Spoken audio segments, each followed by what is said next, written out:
नमस्ते. गृहिणी समुपदेशक या मराठी यूट्यूब चॅनलवर तुम्हा सर्वांचं खूप खूप स्वागत आहे. आताच उन्हाळा बऱ्यापैकी सुरू होतो आहे. हीट दिवसेंदिवस वाढते, त्यामुळं सर्वांनीच आपापली काळजी घ्यायला काही हरकत नाही आहे. आणि जसं उन्हाळा वाढेल, उष्णतेची तीव्रता वाढेल, म्हणजेच अक्षरशः 10 वाजल्यापासून देखील आपल्याला बाहेर जायला नकोसं वाटतं. अशा या उन्हाळ्याच्या दिवसामध्ये महत्त्वाचा होणारा जो त्रास आहे, तर हा त्रास कोणता याबद्दलच आपण बोलणार आहोत. तर व्हिडिओला सुरुवात करण्या अगोदरच आपल्या या छोट्याशा चॅनलला सर्वांनीच लाईक, शेअर आणि सबस्क्राईब नक्की करा. चला तर मग सुरुवात करूयात एका छोट्याशा व्हिडिओला. नमस्ते, मी जयश्री चव्हाण पाटील तुम्हा सर्वांचं आपल्या या छोट्याशा यूट्यूब चॅनलवर खूप खूप स्वागत करते. तर असा कोणता त्रास आहे जो उन्हाळ्यामध्ये व्यक्तीला, अर्थातच स्त्री असो वा पुरुष असो, सर्वांनाच हा त्रास होतो. तर तो त्रास आहे मूळव्याध. आणि ह्या मूळव्याधाचा जर त्रास व्हायला लागला तर अक्षरशः बसायला आणि उठायला देखील व्यक्तीला नको वाटतं. हा त्रास होतोय हे सांगायला देखील एकमेकांना लाज वाटते. म्हणजे हे प्रत्येकावरती अवलंबून आहे की आपल्याला होणारा त्रास बिनधास्त किंवा कुठलीही शंका मनात न बाळगता समोरच्या व्यक्तीला सांगणं हे खूप गरजेचं असतं. पण कसं आहे की काही लोक आपल्या पर्सनल गोष्टी इतरांशी शेअर करत नाहीत. पण खऱ्या अर्थानं सांगायचं झालं तर कुठलाही त्रास होत असेल तर आपल्या जवळच्या व्यक्तीला जितक्या लवकर सांगता येईल तितक्या लवकर सांगण्याचा प्रयत्न करा. कारण की त्याचे होणारे साईड इफेक्ट आहे ते तुमच्याबरोबर तुमच्या कुटुंबाच्या प्रत्येक घटकावरती होत असतात. तर आजचा व्हिडिओ म्हणजे काय, प्रत्येक व्यक्ती ही मूळव्याधीने त्रस्त असते. तर तुम्ही देखील मूळव्याधीने त्रस्त आहात का, हा आजचा प्रश्न आहे. तर मूळव्याध प्रामुख्याने 2 प्रकारामध्ये विभागला जातो. एका प्रकारात मूळव्याध हा गुदद्वाराच्या आत विकसित होतो. सुरुवातीला ह्याचा कोणताही त्रास होत नाही, परंतु काही कालावधीनंतर रक्तस्राव होणं, वेदना जाणवणं हे सुरुवात होते. तर दुसरा प्रकार काय, तर बाह्य रूपातील मूळव्याध. यामध्ये काय होतं, तर गुदद्वाराच्या बाहेरील त्वचेखाली वेदनादायक स्वरूपाच्या थोड्याफार गाठी जाणवतात. आणि याच्यामुळे व्यक्तीला काय होतं की वारंवार कठीण मल होतो. शौचास जाताना जास्त दाब द्यावा लागतो. असा त्रास होत असल्यास जास्तीत जास्त सतर्क राहणं आणि काळजी घेणं खूप गरजेचं असतं. तर हा मूळव्याधीचा त्रास कशामुळं होतो हे तर सर्वांना माहिती असतं. पण काही लोक काय करतात की पथ्य पाणी पाळायला तयार नसतात. का, तर अंडी मटण तर पहिला पाहिजे, बाहेरचं खायला पाहिजे. अक्षरशः चायनीज, म्हणजे आता खाऊ गलीमध्ये नाना विविध प्रकारचे खाऊ मिळतात आणि ह्याचं सर्वांना मोह आवरता येत नाही.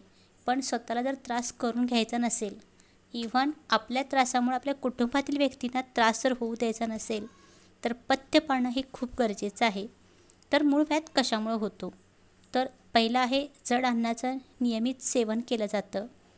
त्यानंतर आहारातील फायबरयुक्त पदार्थांची कमतरता होते. कमी पाणी पिलं जातं, म्हणजे अतिशय कमी पाणी पिणं. आपल्याला दिवसा कसं असतं 2.5 लिटर पाणी पिणं खूप गरजेचं असतं. पण व्यक्ती काय करतात, चला जाऊ दे, आता पिले नंतर कशाला, म्हणजे असे प्रत्येकाच्या सवयी असतात.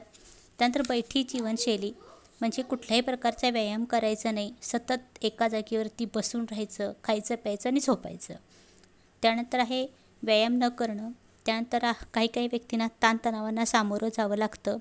म्हणजेच घरात कुठल्या ना कुठल्या छोट्या छोट्या प्रश्नांवर घरात एकमेकांविषयी ताणतणाव निर्माण असतात, गैरसमज निर्माण असतात. तर त्यामुळं मूळव्याधीची समस्या उद्भवायला सुरुवात होते. सतत बसून राहिल्यास रक्ताभिसरण प्रक्रियेमध्ये बिघाड होऊन मूळव्याध होतो जास्त. आणि बघायला गेलं तर स्त्रियांमध्ये हे प्रमाण जास्तीत जास्त म्हणजे आढळतंच. गर्भाशयाच्या वाढत्या दाबामुळे काही महिलांना मूळव्याध होतो.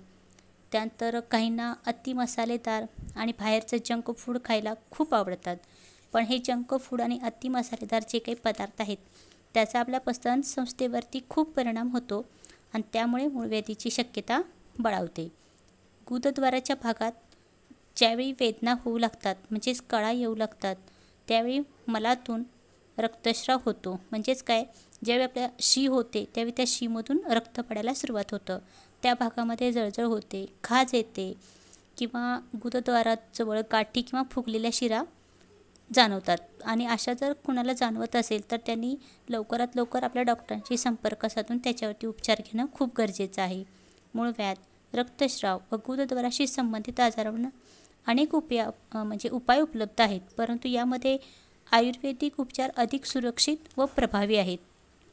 त्यामुळं जितकं जमेल तितकं सर्वांनी आयुर्वेदिक आणि होमिओपॅथी उपचार घ्यायला काही हरकत नाही आहे. या उपचारामध्ये बद्धकोष्ठता आणि गॅसेसच्या समस्येवर नियंत्रण ठेवलं जात असल्यामुळं पचनक्रिया सुरळीत होते.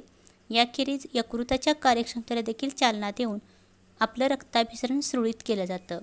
आयुर्वेदिक उपचारांमुळे गुदद्वार आणि मलाशयातील सूज आणि व्यक्तीच्या मनावरती जो काही ताण आहे तो आपोआपच कमी होऊन जातो.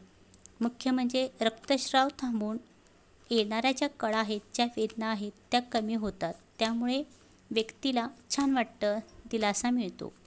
आयुर्वेदिक उपचार संसर्गाची प्रक्रिया थांबवून त्या जखमा भरून येण्यास जास्तीत जास्त मदत करतात. बदलत्या काळात कॅप्सूल रूपातही अशा प्रकारची औषधे आपल्या मेडिकल स्टोअरमध्ये उपलब्ध आहेत.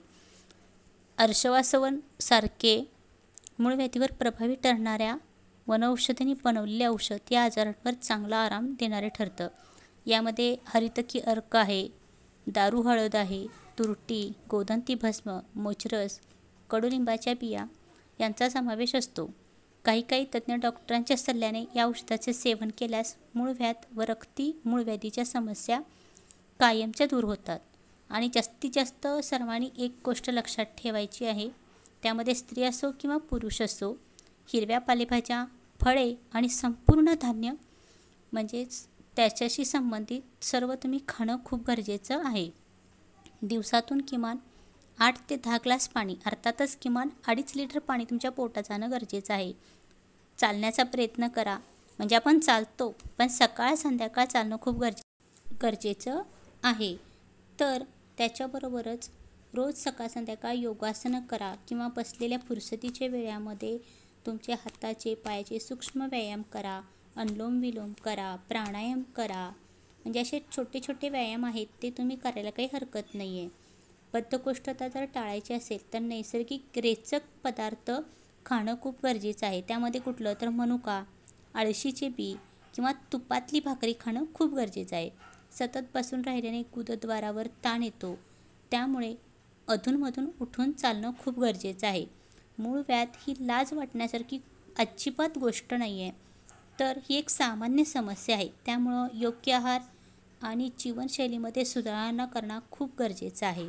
आणि आयुर्वेदिक उपचार घेतल्यास हा त्रास कायमचा टाळता येऊ शकतो. तर तुम्ही जर मूळव्याधीने त्रस्त असाल तर हा व्हिडिओ नक्की ऐका आणि आपल्या जवळच्या आसपासच्या सर्वांना ऐकवण्याचा देखील प्रयत्न करा. आणि आपल्या या छोट्याशा यूट्यूब चॅनेलला लाईक, शेअर आणि सबस्क्राईब करा. चला तर मग पुन्हा भेटू येणाऱ्या नवीन व्हिडिओमध्ये. तोपर्यंत नमस्कार.